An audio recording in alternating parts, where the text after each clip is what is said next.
Hello everyone. Today I'm going to explain a very important part of American automobile history, the brass era. Please enjoy.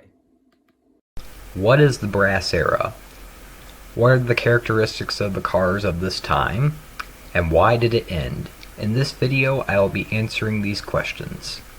This time period ranged from the early 1900s to the mid-1920s. It was a time when cars were hand-built instead of built in factories. Often cars were considered much more of a luxury back then than they are today. The era gets its name from the brass components on these cars at this time. The brass would be later replaced by chrome as time went on. As mentioned earlier, these cars were hand-built. Some of their components were made in factories, but everything was put together by hand. This led to slower production rates and therefore higher prices on the cars.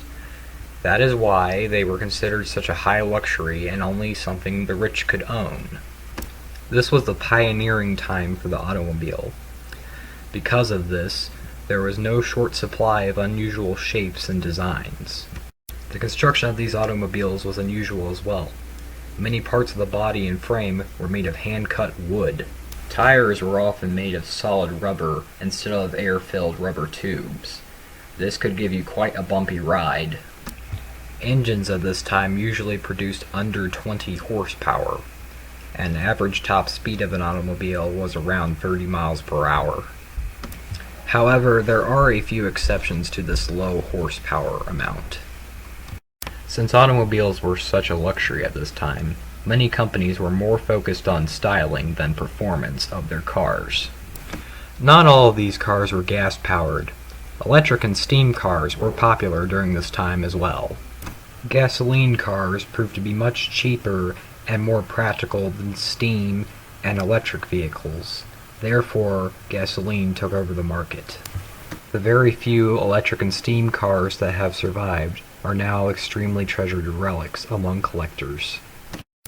Cars from the brass era are very rare because of their few numbers of production and World War II scrap drives. Trucks were produced in small numbers because many labor-intensive jobs were still reserved for horses. This changed though when trucks were proven to be able to do a lot more work more effectively and efficiently than a horse. So what caused this era to end? Or more accurately, who caused this era to end? The man responsible for ending this era was none other than Henry Ford. Ford wanted to mass produce a car that matched the competition but was much lower priced.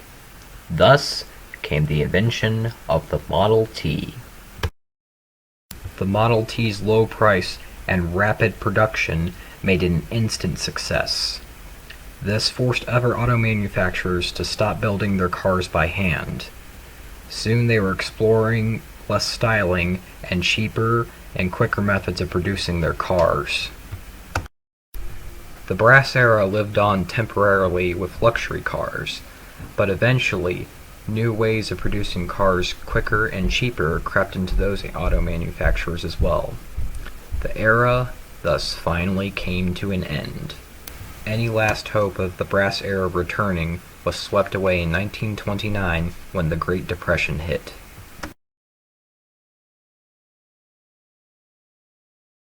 Thanks for watching everyone.